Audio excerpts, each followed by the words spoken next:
Fíjate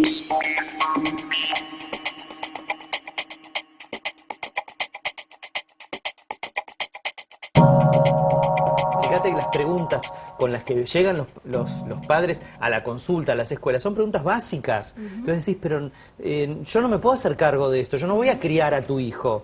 Pero vienen con preguntas básicas o diciendo, tomá, no puedo hacerme cargo de esto, ¿no? En el nivel inicial, desde vestirlos, darles de comer, la mamadera. Hay gente que viene con la campera, las zapatillas, la mochila y dicen, no se quiso poner nada. Y la docente le pregunta, ¿pero qué? ¿Vos le preguntás si se quiere poner? ¿Me seguís con esta idea? Como decir, estamos en un tiempo en el que hay un cuestionamiento tan grande sobre la autoridad y que entonces, claro, como si vos decís autoridad, disciplina, aparece el fantasma de la cosa dictatorial y no es mentira. La autoridad, la disciplina son elementos para la convivencia, son importantísimos. No tiene que ver con una nostalgia, tiene que ver con que son elementos fundamentales para la convivencia. No. En la entrevista del día de hoy nos acompaña el licenciado Fernando Osorio. Él es escritor, psicoanalista por la UBA, especialista en niñez y adolescencia. Fernando, bienvenido a Mapa Educativo. Muchísimas gracias. ¿Qué tal? Vamos a hablar de este tema tan delicado que es el tema de la violencia en la escuela o violencia escolar. Vamos a hacer una distinción básica de lo que tiene que ver con lo que pasa afuera y entra a la escuela y se cuela en la escuela y con lo que realmente produce la institución educativa. Me gustaría en el comienzo ponernos de acuerdo. Cuando hablamos de violencia, hablamos, por supuesto, de fenómenos de amplia diversidad y diversa índole. ¿Podría describirlos y dar una aproximación de qué decimos cuando hablamos de violencia escolar y de qué hablamos cuando hablamos de violencia en la escuela? Sí, esa es una primera diferenciación que celebro que además una periodista me lo pregunte, porque quiere decir que estás muy imbuida del tema, porque es difícil que los medios diferencien la violencia escolar de la violencia en las escuelas. Así que ya arrancamos bien, digamos, pudiendo hacer una primera diferenciación, que solo hacerla mucho y que es parte de la primera investigación que hicimos con un equipo con sede en la Facultad de Derecho de la Universidad de Buenos Aires, que tiene que ver con poder definir que la violencia escolar es la violencia propia del sistema educativo, es la violencia que le pertenece al sistema, en el sentido, yo siempre pongo un ejemplo bien clásico que es un docente con una conducta antidemocrática que utiliza la calificación para generar cierta coerción en la conducta de sus alumnos, o genera a partir de una actitud autoritaria situaciones de tensión o de pequeñas agresiones. Eso le pertenece al sistema, eso es propio del aula, propio de las relaciones entre docentes y alumnos, un director o un equipo directivo autoritario que maneja con cierta coerción a su equipo docente, eso es propio del sistema y existió siempre. Bien. Lo que ocurre es que el padecimiento actual de las escuelas no es la violencia escolar, esa que le perteneció siempre al sistema educativo, sino que lo que padece la escuela en la actualidad, los establecimientos educativos, es la violencia social que irrumpe de manera voraz dentro de las escuelas, y entonces hablamos de violencia callejera, portación ilegal de armamentos, uso y abuso de sustancias tóxicas, embarazo adolescente, es decir, una cantidad de fenómenos propios de la comunidad y de la sociedad que irrumpen de una manera virulenta dentro de la escuela y que son situaciones para las que el docente no se ha preparado. Eso Tenemos 4 tipos de violencia. La violencia verbal y la física son las violencias más habituales, ¿sí? Se exacerban según la clase social que haya, porque la clase social también da cierto potencial cultural. Entonces la acción física está más desarrollada en contextos donde culturalmente la palabra tiene otros sentidos. Pero en realidad las más complejas, las dos violencias más complejas, mucho más que la física y la verbal, son la violencia psicológica y la simbólica. La psicológica tiene que ver con el acoso, con esto que en esta época se está nombrando como bullying, que es el acoso de uno sobre otro o de un grupo sobre otro, donde lo que hay es maltrato, persecución, humillación, y la violencia simbólica, que es la que tiene dos ejes, la segregación y la discriminación. Por clase social, por cultura, por sexualidad, por cuestiones de género. Así que te diría, tiene diferentes presentaciones según los modos culturales en los que se desarrolla esa comunidad. Donde hay menos asentamiento cultural, la palabra tiene menos resonancia, entonces esos aspectos más simbólicos y psicológicos no tienen tanto lugar. Y además una diferencia que me parece importante marcar es que la violencia física y la verbal habitualmente es la violencia clásica entre pares, entre chicos, y la violencia psicológica y la simbólica suelen ejercerla en general en un porcentaje mucho más alto los adultos sobre los chicos. La violencia simbólica, por ejemplo la de la segregación, la discriminación, la humillación, hemos descubierto que en muchos ámbitos es ejercida por el adulto, por los docentes, que mantienen en la relación con sus alumnos niveles de discriminación negativa, no de discriminación positiva, ¿no?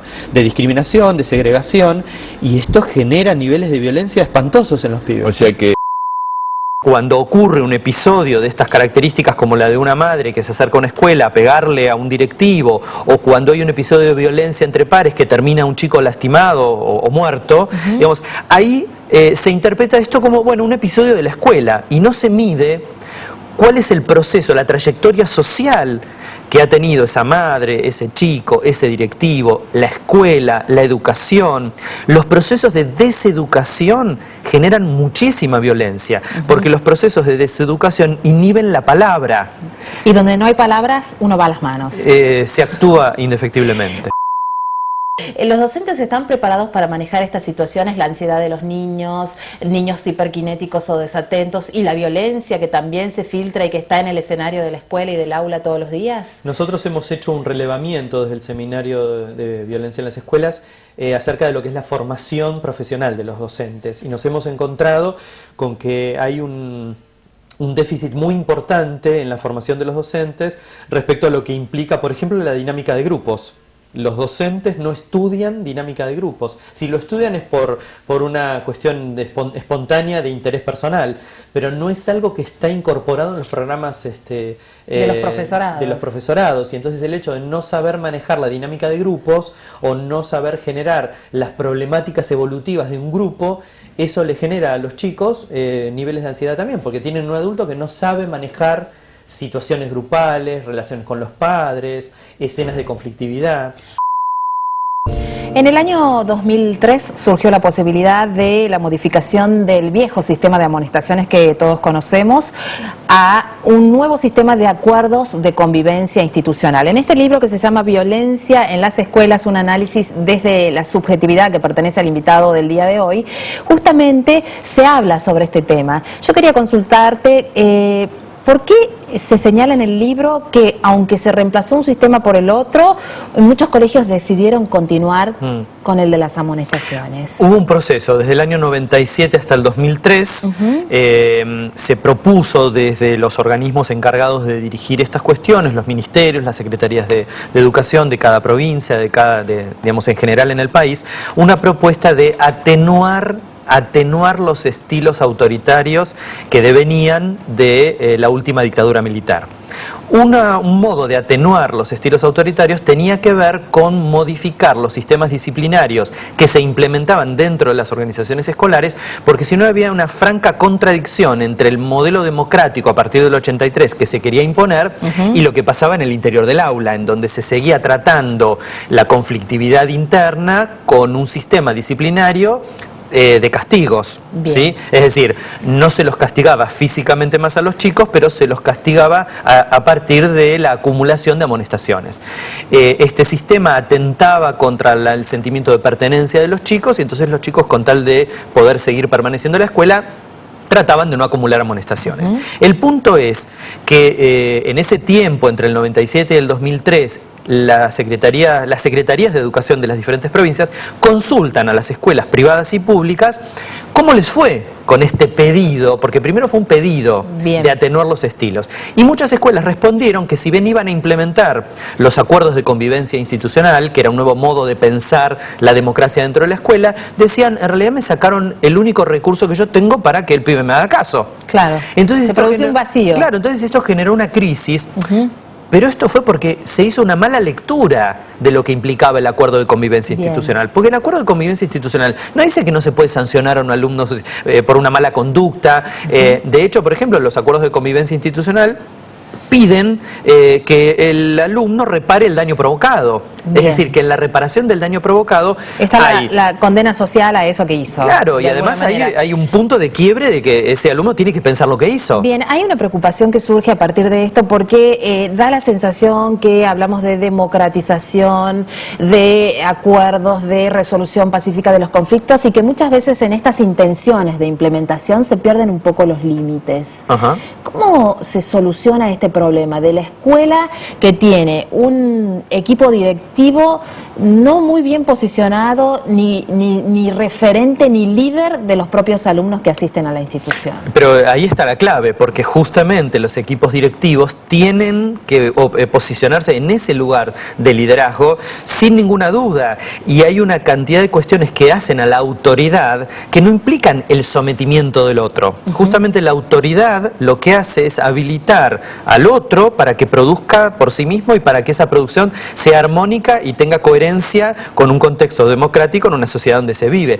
Justamente lo que se pierde es ese liderazgo de los equipos de conducción de las escuelas, que en algunos casos se hacen como una especie de escuela a la carta, ¿no? Es según lo que pidan los padres, según lo que piden los chicos. Y ese es un déficit de la educación privada muchas veces, porque el padre siente que porque paga la cuota del colegio tiene muchísimos derechos. Y de hecho se habla de clientes, de consumidores, ¿no? Y de hecho en algunas escuelas de un alto poder adquisitivo los chicos le dicen a la maestra, señor, a vos te paga mi papá, así que vos tenés que hacer lo que yo digo, ¿no? Bien, ¿cómo se recupera y se legitima el rol del docente, el rol del directivo del colegio? ¿Cómo se trabaja eso con los chicos para que no suceda en la práctica? O digo, con los padres por ahí. Claro, eso te iba a decir. El punto acá no es trabajarlo con los chicos. El punto acá es recuperar el lugar que los padres tienen que tener dentro del contexto escolar, porque justamente los acuerdos de convivencia involucran a los padres, pero muchas escuelas elaboraron sus acuerdos de convivencia olvidándose,